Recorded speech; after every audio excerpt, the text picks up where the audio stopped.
Graça e paz em nome daquele que era e que é e que há de vir. Bom estar aqui com vocês, mais uma ocasião, mais uma fala. Hoje eu peço que você abra sua Bíblia em Mateus capítulo 24, mais uma exposição. Nós vamos lidar com versos 15 a 28. Se você olhar bem, a gente não está pegando o capítulo todo, a gente vai pegar um trecho aí do miolo do capítulo e eu vou explicar por quê na hora certa. Se alguém puder conseguir uma aguinha para mim, por favor, ando com sede. O pessoal de Brasília é assim, né? Nós somos meio camelos, que a gente precisa aprender a tomar água em qualquer oportunidade, porque você vive na seca, no deserto. Então, queridos, vocês acabaram de ouvir o pastor Paulo explicando para a gente algo muito importante sobre Apocalipse. O fato de que Apocalipse não é simplesmente uma visão misteriosa sobre coisas futuras nas quais a gente não fica meio sem entender. Mas Apocalipse diz respeito a entender o presente e até mesmo o passado, do ponto de vista do que Deus está fazendo, e junto com isso entender melhor também o futuro. Então, quando a gente começa a ter essa perspectiva mais enraizada historicamente dos textos proféticos, a gente começa a entender melhor o que Deus está falando para a gente e como que Deus espera que a gente entenda as coisas. E nosso texto aqui não vai ser diferente. Assim como o pastor Paulo amarrou bastante Apocalipse ali na história, hoje você vai entender que Mateus 24, o famoso discurso profético de Jesus, ele não é acerca primariamente de coisas que ainda virão, mas ele também é muito amarrado na história.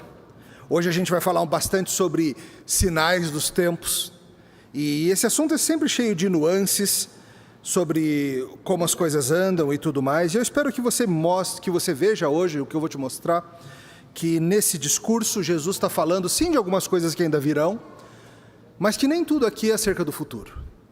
Muita coisa aqui é acerca de coisas que já se passaram. É o meio do discurso, versos 15 em diante. Eu espero ajudá-los a entender esse texto. E eu peço agora a sua atenção para a leitura da palavra de Deus. Mateus 24, a partir do verso 15. Assim diz a Escritura. Quando, pois, virdes o abominável da desolação de que falou o profeta Daniel no lugar santo, quem lê entenda, então os que estiverem na Judéia fujam para os montes. Quem estiver sobre o eirado não desça a tirar de casa coisa alguma.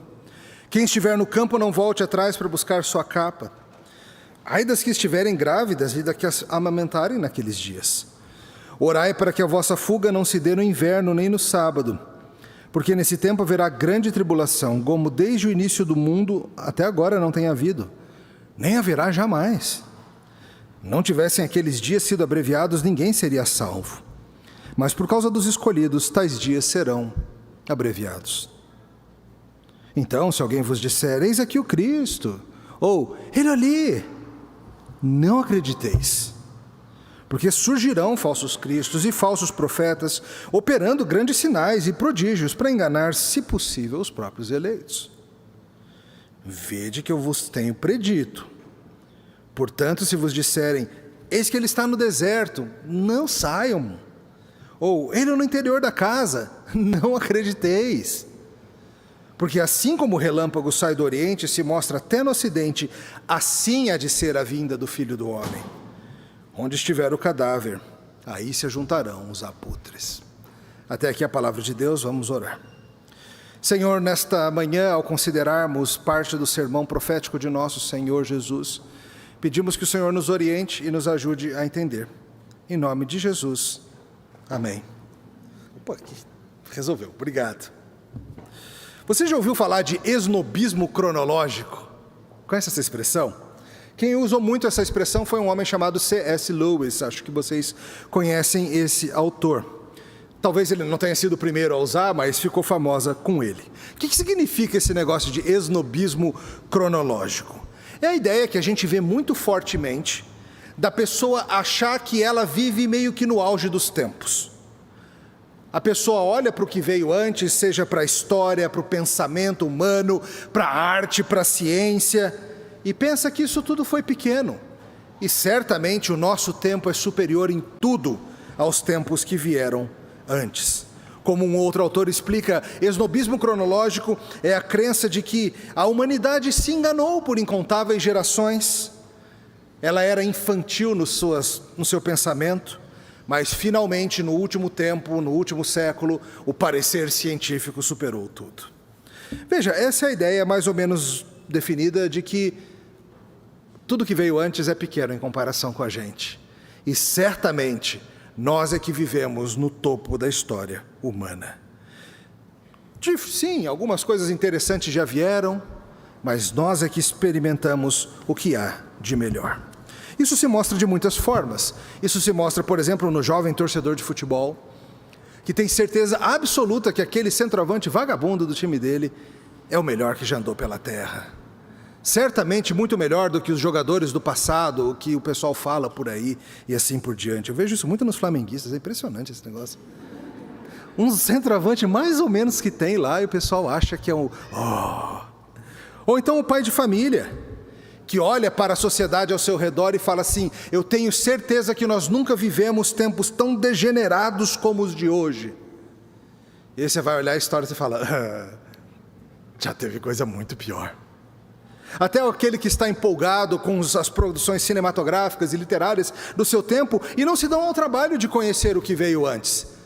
Certamente esses filmes antigos aí não devem ser bons não, bons são os de hoje. Bom é Velozes e Furiosos 18, bom é isso, esse tipo de coisa.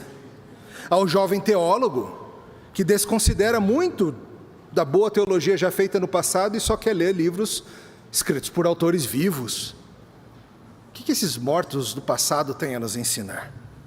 Aliás, o nosso ramo, a teologia, é exatamente um ramo em que esse esnobismo cronológico se faz mais danoso, porque no final das contas, tudo que nós estamos fazendo há 2000 anos na teologia é tentar entender o livro que nos foi dado. Nós não tivemos novas revelações desde que João recebeu o Apocalipse. Fechou. E o que a gente está tentando é simplesmente entender. Não é que nem, por exemplo, outras áreas da ciência em que sim, o conhecimento de 200 anos atrás na medicina, por exemplo, é irrelevante hoje, mudou muito. Na teologia não, a gente está meio que na mesma coisa há 2000 anos. Sabe, quando a gente estuda essa questão de final dos tempos, esse mesmo problema acontece. Quando a gente lida com um texto como Mateus 24 e essas coisas todas que nós vimos no texto, aparece esse tal de esnobismo, porque as pessoas tendem a olhar para o tempo em que elas vivem, como se o tempo em que elas vivem fosse de fato o auge das coisas. Já teve muito terremoto fortíssimo na história do mundo, não teve? Mas basta acontecer um terremoto ali na Ásia ou no Chile, em algum lugar, e a gente escuta pessoas falando: terremotos? É o final do tempo, é o final do mundo. Já houve pandemias muito mais letais do que a atual, muito mais letais. Mas as pessoas ficam vendo vídeos e fazendo artigos e lendo coisas para tentar descobrir se Covid-19 é o final dos tempos. Porque a gente sempre acha que é com a gente. A gente sempre acha que a gente vive no auge dos tempos. O que veio antes não deve ter sido tão significativo assim. Quando a gente se depara com Mateus 24, nós podemos ir pelo mesmo caminho ruim desse esnobismo cronológico.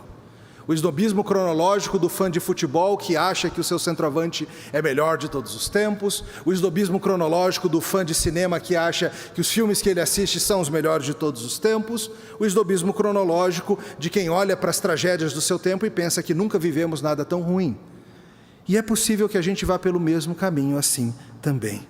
Porque o nosso padrão normal de leitura é pegar essas coisas impressionantes que Jesus descreveu e a gente olha e fala: isso aqui só pode ser no futuro ou no meu tempo. Nada disso aqui já aconteceu. Sendo que eu espero que você veja hoje que muitos desses sinais dos quais Jesus falava eram uma resposta dada aos apóstolos, aos discípulos, para questões bem específicas daquele tempo. Assim como o pastor Paulo amarrou em Apocalipse no tempo em que a gente estava vivendo, que as pessoas estavam vivendo, você precisa entender que Mateus 24 deve ser visto também à luz dessas questões. E a mensagem de Mateus 24, 15 em diante, ela é muito simples na verdade. E você precisa entender o seguinte: o julgamento do Senhor sobre o mal é certo e está sendo abundantemente anunciado. Simples assim. o julgamento do Senhor sobre o mal é certo, é infalível e está sendo seriamente, abundantemente anunciado. A gente vai ver isso em algumas partes para construir isso bem direitinho. A primeira verdade que eu quero trazer a você hoje é que Jesus, como grande profeta, prevê o julgamento divino sobre aquele tempo. Mateus 24 é parte do chamado Sermão das Oliveiras. Esse é um dos nomes que ele tem. Alguns gostam de chamá-lo de sermão escatológico, e tudo bem por mim, desde que você entenda escatologia naqueles termos que a gente falou ontem. Não como algo que diz respeito apenas ao que virá, mas o fato de que nós já estamos, a gente viu isso ontem nas passagens diversas, nós já estamos nos últimos tempos, que começaram quando? Na vinda de Cristo, na ressurreição de Cristo. A gente entra na última fase da história deste mundo.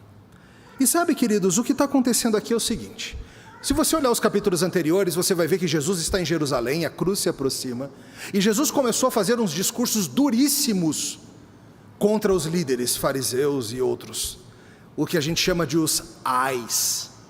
Ai daqueles que, ele fala isso, e nesses ais ele falou assim: não vai ficar pedra sobre pedra, o Senhor vai julgar essa cidade, o Senhor vai julgar isso. Quando eles saíram do templo, os discípulos ficaram meio preocupados com essa história e vieram conversar com ele a respeito. Olha só o que eles dizem, volta para o início do capítulo só para você pegar o contexto. Tendo Jesus saído do templo, iam se retirando quando se aproximaram dele os seus discípulos, para lhe mostrar as construções do templo. Jesus, porém, lhes disse: não vedes tudo isso? Estão vendo esse templo lindão? Em verdade vos digo que não ficará aqui pedra sobre pedra que não seja derribada. Aí eles vão andando, passa um tempinho, e quando chegam no Monte das Oliveiras, achava-se Jesus assentado. Quando se aproximaram deles os discípulos, em particular, e lhe pediram: dize-nos, quando? Quando sucederão estas coisas? Que coisas? A destruição do templo, o julgamento sobre Jerusalém. Quando se sucederão essas coisas, e que sinal haverá da tua vinda e da consumação dos séculos? Para quê? Você percebe que na cabeça dos discípulos essas coisas estão extremamente juntas. Jesus falou: o templo vai ser destruído, Jerusalém e os seus serão julgados. O que os discípulos na hora pensam? Quando vai ser isso? Quando vai ser o julgamento de Jerusalém e a consumação dos séculos? Vocês viram que os discípulos juntaram duas coisas?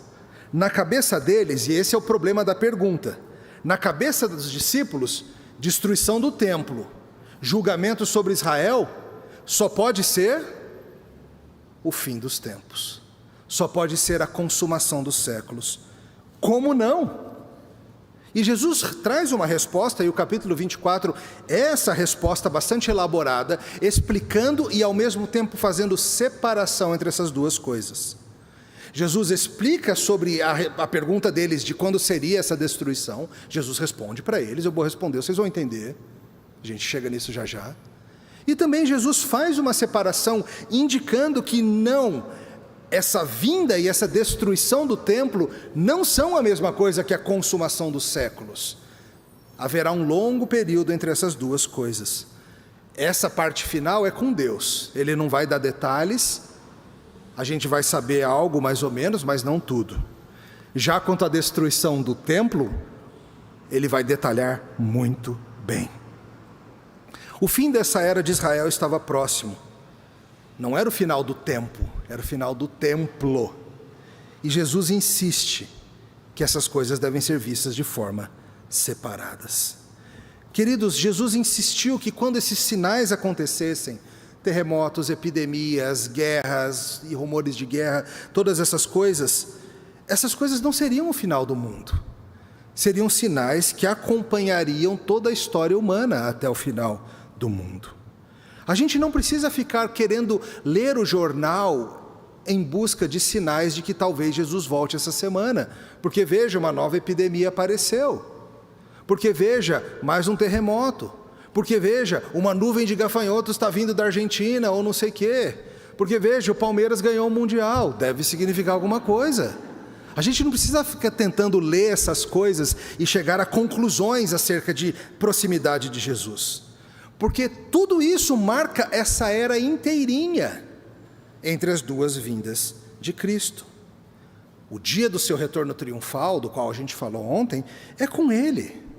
A gente não sabe quando, pode ser a qualquer momento. Você não deve, e a Bíblia não te encoraja a ficar tentando marcar a hora. De vez em quando uma turma tenta, né? Sempre tem um pessoal que aparece e fala assim, a gente tem sinais claros na profecia, ou tentam fazer umas numerologias bíblicas meio estranhas, e chegar em datas específicas, e falar, vai ser em 1980 e tanto. Aí passa 1980 e tanto, e não acontece. Aí o pessoal fala, não, é porque a gente errou o cálculo aqui, vamos, refaz. Joga para 95, joga sempre uns 20 anos depois, né, para dar tempo de você continuar tendo o Ibope, mas nunca chega. Aí alguns marcaram para 2030, para 2035 e assim por diante. Esquece isso. Jesus não está falando aqui acerca do final dos tempos, em termos de como você medir essas coisas. Mas ele estava falando, e parte da resposta é isso, acerca da destruição de Jerusalém. E isso Jesus marca claramente quais seriam os sinais. Para esse evento, o não ficar pedra sobre pedra do templo, para isso Jesus deu detalhes. E ele começa falando aqui sobre esse tal abominável da desolação. Que negócio é esse? Olha de novo o início do texto. Quando, pois, virdes o abominável da desolação, de que falou o profeta Daniel no lugar santo, quem lê entenda. Então os que estiverem na Judéia fujam para os montes, quem estiver sobre o eirado não desça de tirar da casa coisa alguma, e quem estiver no campo não volte atrás para buscar a sua capa. Abominável da desolação. Eu sei que a linguagem é forte e dá uma impressão de um monstro, não dá? Quando você lê isso aqui, você não pensa num monstro. Tentáculos, sei lá, um negócio assim, Lovecraftiano, uma coisa que vem do abismo, assustadora assim. Vamos entender isso? Abominável significa algo que é detestável diante do Deus Santo. E algo abominável que causa uma grande tristeza, que causa um evento terrível, algo desolador. Jesus aqui faz referência ao profeta Daniel. Daniel, em suas profecias, falou sobre algo detestável que iria acontecer em desonra a Deus. Em geral, os estudiosos concordam que isso é algo que aconteceu uns 170 anos antes de Cristo. A história nos conta sobre um general, um governador sírio chamado Antíoco Epifânio, um rei sírio que dominou sobre Jerusalém, e este homem fez algo verdadeiramente abominável. Pense num cabra ruim. Em 168 a.C., Antíoco Epifânio liderou um ataque em que morreram 40 mil judeus e o templo foi saqueado. Mas a maior das ofensas, a abominável ofensa foi: ele fez um sacrifício imundo no altar do templo. Ele pegou um animal que o Antigo Testamento dizia ser impuro, um porco. Ele matou esse porco no altar do templo, gente. Para quê? Só para fazer o mal mesmo. E ele pegou aquele sangue proibido e jogou para tudo, e melecou tudo com aquele sangue. Então ele botou uma estátua de Zeus sobre o altar do Deus Santo. Sabia dessa história? Um sacrilégio incomparável. Isso aqui aconteceu uns 170 anos antes de Cristo, ou seja, uns 200 anos antes de Jesus estar falando esse discurso. E Jesus aqui está se referindo a isso. Ele está falando, vai acontecer de novo. Assim como Daniel falou e veio algo abominável, que trouxe grande desolação, vai acontecer de novo. E quando isso acontecer, é um sinal de que está chegando o fim dos tempos? Não! O fim de Jerusalém. O que ele falou, de que não vai ficar pedra sobre pedra. Jesus está explicando que algo abominável iria ocorrer, que significaria o tempo certo, indicando a todos a queda de Jerusalém. E Jesus vem explicando, não vai passar esta geração sem que isso aconteça. De fato, não passou aquela geração sem que aquilo acontecesse. Tá, mas o que é o aquilo? Há algumas possibilidades. A mais provável envolve uma outra dessacralização que aconteceu, dessa vez quando o general Tito, com suas tropas romanas, tocou fogo em Jerusalém, entraram de novo no local do templo, colocaram seus estandartes pagãos em honra aos deuses pagãos, e fizeram sacrifícios no altar, agradecendo aos deuses romanos por declararem Tito de Roma o vencedor. Aliás, é interessante que quando você pega o paralelo de Mateus lá no livro de Lucas, você vê uma confirmação disso. Porque lá em Lucas, ao invés de falar do abominável da desolação, ele fala o seguinte: quando porém virdes Jerusalém sitiada de exércitos, ou rodeada de exércitos, sabeis que está próxima a desolação. Porque veja, Mateus estava escrevendo para um público judaico, então fazia todo sentido mencionar Daniel, eles saberiam do que ele está falando. Mas lembre-se, Lucas escreve para um público grego ou gentio. Então, ao falar de Daniel, talvez eles não soubessem do que ele estava falando, então ele já prefere dizer logo: quando estiverem exércitos em volta da cidade, é porque a hora está chegando. E segundo o texto bíblico, esse seria o alerta de Jesus para o povo sair. Vocês que estiverem vivos aqui, quando vocês perceberem essas coisas começando a acontecer aqui ao redor de Jerusalém, saiam rapidinho, saiam sem enrolação. Não é para vocês ficarem tentando lutar por Jerusalém. Não. Porque de certa forma Jerusalém não importa. Sua centralidade era parte do velho pacto. Jerusalém rejeitou o Messias. Jerusalém não importa. O que importa é o povo de Deus. E o povo de Deus deveria se mandar dali quando visse a coisa esquentando. E é por isso que vem toda essa insistência aí dos versos 16 a 20. Fuja para os montes, quem estiver no eirado não entra em casa para pegar nada. Ai, quem estiver no campo não é para ir lá na cidade tentar pegar uma malinha, nada disso. Ai de quem estiver grávida ou amamentando nesses dias. Peçam a Deus que isso não aconteça nem no inverno nem no sábado. Veja, o Senhor Jesus estava avisando em resposta à pergunta deles: a destruição vem sobre Jerusalém e vai ser feio. Estejam atentos, porque quando começar, gente, saiam correndo daqui, fujam para as montanhas. Quem estiver no eirado, o que é isso? Algumas casas ficavam juntas à muralha de Jerusalém, e o eirado era a parte de cima, o rooftop, como a gente fala hoje, né? Ficaria ali em cima, então colado na muralha. Amigo, não é para nem descer em casa, pegar umas coisinhas, não, uns biscoitos para a estrada, nada. Você está em cima, já pula a muralha e vai. Ah, mas eu estou no campo, acho que eu vou lá em casa, né, pegar umas coisas. Não, só vai. Ai de quem estiver amamentando ou grávida nesses dias. Vocês sabem que gravidez é um período de grande dificuldade, né? Chega um ponto que até andar de carro é difícil, dormir é difícil, tudo é difícil para quem está grávida. Imagina sair correndo de Jerusalém, fugindo de exércitos invasores. Ai de quem estiver grávida. É um transtorno. Peçam a Deus que isso não aconteça no inverno, porque no inverno tudo é mais difícil. As estradas da região tendiam a ficar enlameadas, o acesso ficava difícil.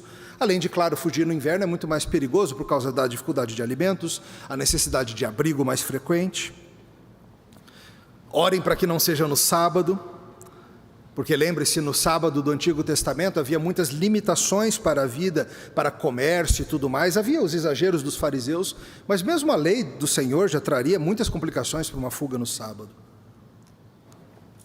E é interessante que a história nos mostra que muitos cristãos obedeceram exatamente isso. E lá para o ano 66, um bom grupo saiu de Jerusalém, um bom grupo de cristãos saiu de Jerusalém e foram morar nas montanhas da região da Pérea, escapando assim da destruição. Esse é o nosso Senhor Jesus, um grande profeta. Na verdade, o grande profeta. Daniel e todos os que vieram antes eram inferiores a ele. Ele é o grande homem de Deus. Ele supera Moisés, Davi, Abacuque, Amós, Joel, quem você quiser, Elias, João Batista. Ele profetiza denunciando o mal. Nós aprendemos na palestra anterior, lembra? Profecia não é só acerca de falar do futuro. Em geral não é acerca de falar do futuro. E o Senhor Jesus profeticamente pregou contra os males do seu tempo, falou contra os líderes e o que eles faziam. E agora ele traz esse aspecto do julgamento que vai vir sobre Jerusalém. Ele está falando, vem mesmo, eu estou dizendo que vem. O que Jesus fala se passa, simples assim. Jesus não é um maluco que anda pela cidade com uma placa, o fim está próximo. Ou um desses especialistas que vive tentando marcar a data, que nem eu falei para vocês. Ou desses que fica fazendo vídeo atrás de vídeo, tentando encaixar as últimas notícias. A China está testando mísseis balísticos intercontinentais. Isso talvez seja uma profecia de Joel e não sei o quê. Ou o Covid, ou a Copa do Mundo no Catar, ou seja o que for. Jesus não é assim. Jesus claramente disse como seria. Ele explicou como seria porque ele é o profeta que vem falar a verdade.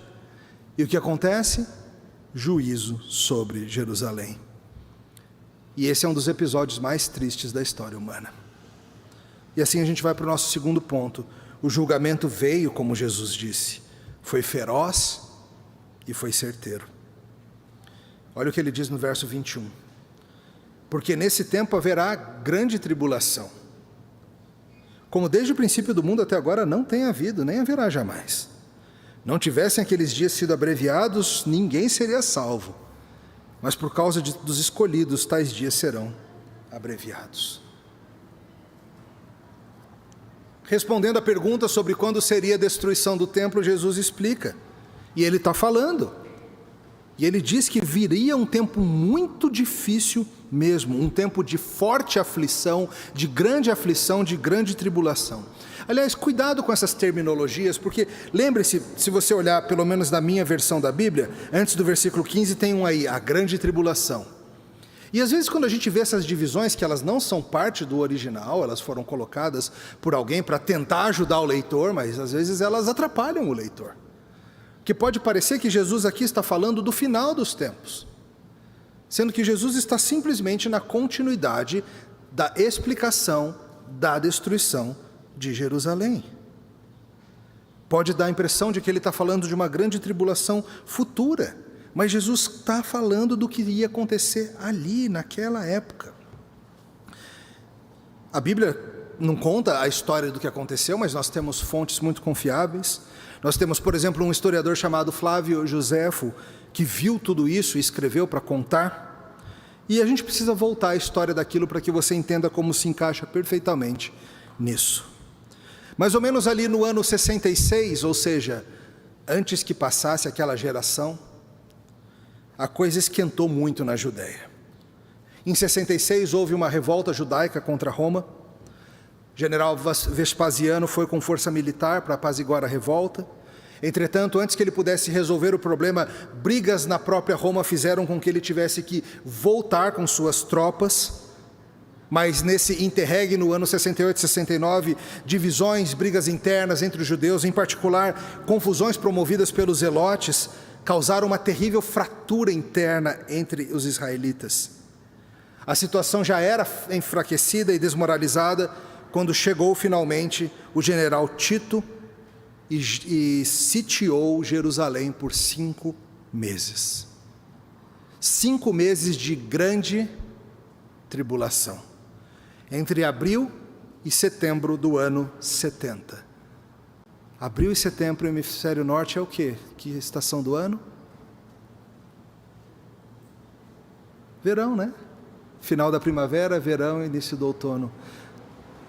Orai para que não seja no inverno. Não foi no inverno, mas foi um verão terrível. Jerusalém foi o foco da brutal ira romana sobre aquele local revoltoso. Estudiosos nos falam de multidões de ladrões, assassinos e outras figuras que se abrigaram em Jerusalém. Samuel Storms, no seu livro A Vinda do Reino, explica assim: a cidade estava sem lei ou ordem. Caos e anarquia reinavam. A cidade estava dividida em facções que se atacavam umas às outras. Em um incidente, mais de 2 mil dos nobres e principais cidadãos foram torturados e mortos pelos zelotes, ou seja, judeus torturando e matando judeus. Os que tentavam escapar tinham suas gargantas abertas e os corpos deixados para apodrecer nas ruas. Enterros se tornaram algo impossível. Enormes pilhas de cadáveres enchiam as ruas ou eram jogadas pela muralha da cidade. Há relatos de um incessante som de luta e lamento nessa época do cerco. A cidade sitiada, ninguém podia entrar, ninguém podia sair. O general Tito repetidamente oferecia clemência aos judeus em caso de rendição. O próprio Josefo foi enviado às muralhas para apelar por rendição. Mas logo a fome começou a tomar conta daquela cidade. Você não podia entrar e nem sair, ninguém podia levar comida. Os armazéns e estoques foram todos consumidos.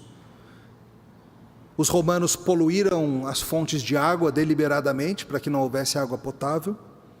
Logo a loucura começou a tomar conta dos moradores e as pessoas começaram a regularmente fazer coisas indizíveis. Sam Storms conta, uma das partes mais leves da história é a seguinte: pessoas regularmente comiam dos esgotos, comiam esterco de gado e de pombos, comiam escudos de couro, feno e roupas que nem os cães vira-latas ousavam tocar. Em desespero, alguns tentavam escapar de noite da cidade, mas eram capturados pelos romanos. Os capturados eram crucificados à vista da cidade, por vezes mais de 500 pessoas por dia. Há relatos de canibalismo, há relatos de coisas arrepiantes. Homens e mulheres e crianças morrendo de fome e sem esperança alguma. Chegou um ponto em que a muralha da cidade foi finalmente rompida. O templo foi incendiado, todos os tesouros foram derretidos, ou destruídos, ou levados. Pessoas de todas as idades e todas as classes sociais foram passadas à espada. O templo maravilhoso foi revirado e literalmente não ficou pedra sobre pedra. Eles iam arrancando as pedras, tentando achar parte de ouro que havia sido derretido no incêndio. Aquela maravilha que no começo do capítulo os discípulos falaram para Jesus: Jesus, olha que coisa linda! Se tornou uma ruína desolada, que nem Jesus falou que seria. Cerca de 100 mil sobreviventes, 1 milhão de mortos. 100 mil cativos, um único evento. É algo de fazer sombra a qualquer calamidade da história do mundo. Isso significa que nunca mais teremos tempos de tribulação? Não, não significa isso. O pastor Paulo mesmo falou que a história da igreja cristã ela envolve muito sangue, muitos mártires mesmo. Nós vivemos num mundo de tribulação, num mundo de perseguição, num mundo de sofrimento. Mas entenda que quando Jesus faz essa descrição, ele não está falando de algo que virá ainda. Ele estava respondendo à pergunta acerca da queda de Jerusalém. E é isso que aconteceu. E aí, está meio decepcionado? Fala aí. Poxa, essa é a grande tribulação? Já foi, estava esperando aqui, estou estocando água, aprendendo a lutar com facas e tudo mais. Aprendendo código Morse e tal. Estou prontinho aqui para a grande tribulação. Sinto dizer, mas essa descrição aqui já aconteceu. É claro, o povo de Deus vem experimentando tempos difíceis, porque as perseguições ao povo de Deus marcam toda essa história da última fase do mundo. Mas esse alerta específico de Jesus registrado já foi. Puxa vida, mas ele disse que nunca haveria algo tão forte assim no mundo, não já aconteceu algo assim? Veja, esse é um jeito hiperbólico profético de falar.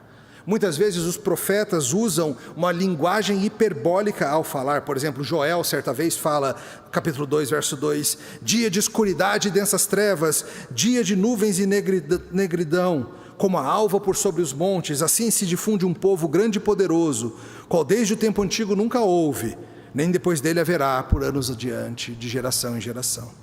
Joel estava falando da invasão de um exército estrangeiro e ele usa esse linguajar profético, hiperbólico, exagerado. Nunca houve um exército tão poderoso como esses. Aí você vai olhar, não, teve sim, teve o de Alexandre o Grande, teve o de Gengis Khan, teve o de não sei quem, o exército aliado na Segunda Guerra. Entende? É um jeito profético de falar de algo muito, muito grande. A gente fala assim também. O que foi isso, Brasil? Às vezes a gente fala coisas como, nunca antes na história desse país.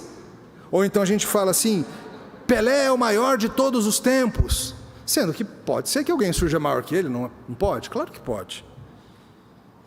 O ponto não é comparar e dizer que essa é a maior. O ponto é, Jesus aqui nesses versos não estava preocupado em dar para você um cronograma da volta dele. Jesus não estava aqui querendo dar dicas para você ficar procurando no telejornal sinais de que indicassem que tem uma grande tribulação chegando, seja na China, seja na Agenda 2030, seja no Covid, seja no Donald Trump, ou no Biden, ou no que for. Essas coisas já aconteceram. O que a gente deve aprender disso tudo aqui é o seguinte, que rejeitar o Messias é algo muito sério, porque tudo aquilo se deu sobre Jerusalém como um juízo divino, pelo fato de que Jerusalém e os seus rejeitaram e crucificaram o Filho de Deus. E sim, eles receberam abundantes ofertas de arrependimento e salvação. Muitas e muitas vezes foi oferecida àquelas pessoas a possibilidade de crerem no Messias. Mas aquela turma cometeu a maior atrocidade da história humana. A maior atrocidade da história humana, o assassinato do Filho de Deus. Nada se compara a isso. Jerusalém poderia ter sido acolhida, como pintinhos acolhidos por uma galinha, mas Jerusalém foi devastada pela sua maldade. De novo, não quer dizer que o povo do Senhor não vá experimentar tempos difíceis ou sofrimento. A gente tem visto muito tempos difíceis. Hoje em dia tem irmãos nossos que sofrem perseguição de várias formas em vários lugares do mundo. Mas o foco aqui é esse. Jesus não está aqui ensinando acerca de procura tal detalhe, e aí saiba que eu estou chegando. Não é isso. Essa parte é passada, mas a gente precisa entender que Jesus também usa a ocasião para falar do fato de que quando Ele vier, não vai ser algo misterioso ou escondido ou secreto, vai ser público e notório. É o que ele aponta a partir do verso 23 em diante. Aqui ele começa a falar de outra situação, da sua própria vinda.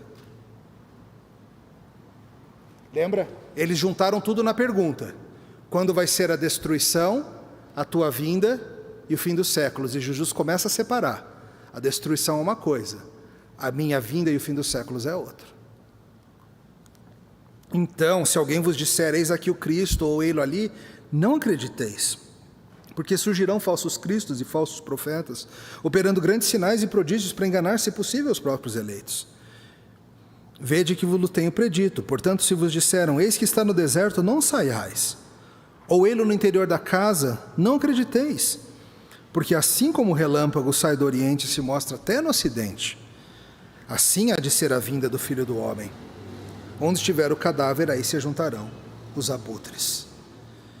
Nisso tudo a gente aprende também que os alertas que soaram naquele tempo caíram em ouvidos moucos, mas um alerta continua soando. Deste púlpito está soando agora, e está soando das vozes de inúmeros pregadores e de inúmeras pessoas que testificam e evangelizam. O Senhor Deus alertou abundantemente Jerusalém que rejeitar o Messias seria uma sentença de morte. Mas hoje a gente segue alertando não mais apenas Jerusalém, mas nós seguimos alertando o mundo todo, que ainda há um julgamento por vir, um que fará com que os dias terríveis dos anos 70 sejam historinhas para crianças dormirem. Quando Cristo vier em glória, assunto do qual falamos ontem, para destruir o mal de uma vez por todas, e só serão salvos aqueles que estiverem abrigados nele, o Messias. E quando ele vier, ele nos ensina, será de forma inconfundível e óbvia. Não vai ter dúvida, gente. Você não vai ficar assim, será que é Jesus mesmo? Será que é isso ou outra coisa acontecendo? Ele explica, muitos vão dizer que eu já vim, não acreditem. A história nos conta que ao longo dos tempos, muitas vezes aparece gente dizendo que é o Messias. Afinal, períodos de crise são sempre propícios para charlatães, não são? Períodos de crise, seja uma pandemia, por exemplo, uma crise sanitária, sempre aparecem charlatães. Mas Jesus diz, quando o Messias vier, quando o Filho do Homem vier, não vai ser algo escondidinho ou dúbio. Ninguém vai falar assim, ei, sabe Jesus? Voltou, está lá em casa. Sério? Está nesse minuto comendo pamonha com mamãe. Quer ir conhecer? Não vai ser algo assim, dúbio, ou está lá em casa, ou então, o pessoal está numa caverna. Lá para o lado de Pirinópolis tem uma gruta. Jesus está lá juntando discípulos de novo. Vamos. Sério? Sério? Ou então está numa mansão, ou está onde? Não. Jesus já falou que não tem nada disso. Não acreditem. Quando ele voltar vai ser claro e notório. Sabe quando você está de noite assim, tranquilinho lá, vendo seu Netflixzinho, tranquilo, ou seu futebol, e de repente a luz acende assim, você sabe que é trovão. E você já até dá aquela encolhida, né? Às vezes, dependendo, você já mete a mão no ouvido. Não dá para não ver. Jesus está falando que quando ele vier vai ser assim. Não dá para não saber. Não dá para não ver. Vai ser que nem um relâmpago que vem e ilumina todo o céu. Vai ser algo absolutamente claro para todos. Não tem como confundir. Quem está dizendo isso é o próprio Jesus. O julgamento do qual nós falamos hoje, de Jerusalém, descrito aqui nesses versos, foi um julgamento prévio apenas, sobre aquela cidade que o rejeitou fortemente e o matou.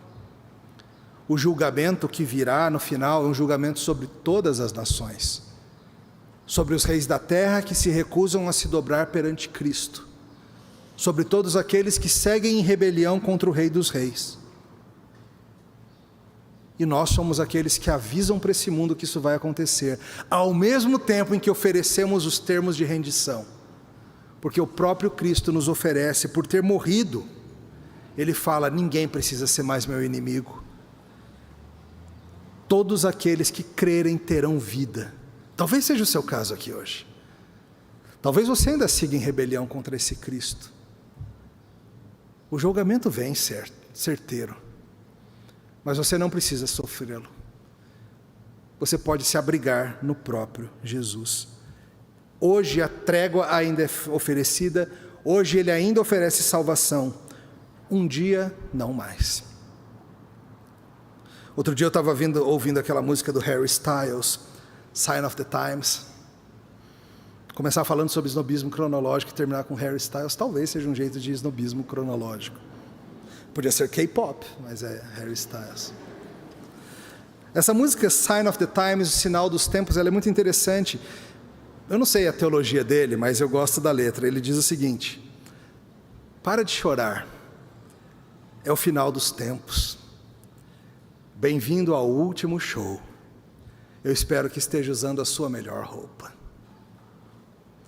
Eu não acho que Style seja cristão, mas a ideia é bonita. Quando chegar o último momento, o último show, o último passo para este mundo que ainda o aguarda, eu espero que você esteja vestido com a única roupa adequada. A única roupa capaz de te proteger da ira de Deus é estar vestido do próprio Filho de Deus, revestido de Cristo, lavado no seu sangue, morada do seu Espírito, revestido de justiça, revestido de fé. A única forma de você ser salvo do julgamento que vem, quando Cristo vier como relâmpago, é estar vestido de Jesus. E aí, você está? Vamos orar.